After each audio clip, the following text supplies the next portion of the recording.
César llega al límite.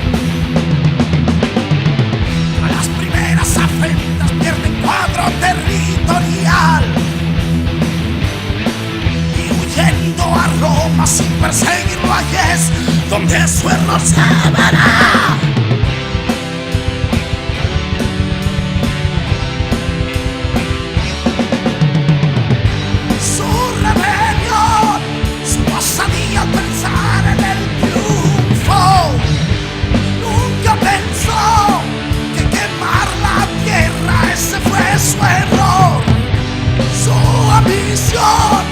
De un país unido lo ha cegado, y lo que resultó un golpe potente a su interior para frenar el abasto que toda la tierra.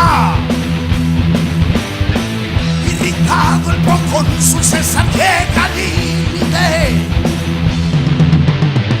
Tras las primeras afrentas pierde cuadro territorial. Y huyendo a Roma sin perseguirlo, allí es donde su error se verá.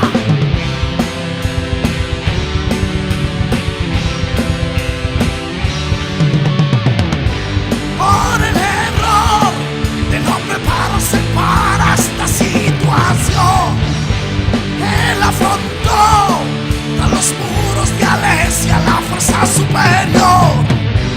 Y ante asedio, el hambre presente y la desesperación, ¿quién de los dos cederá primero en el gran sitio?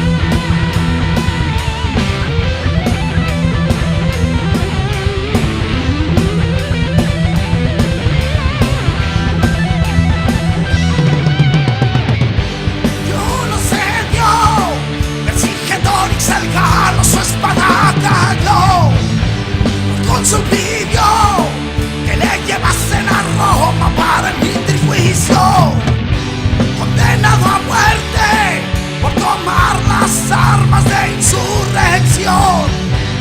Como ejemplo de Roma para el mundo sobre la rebelión.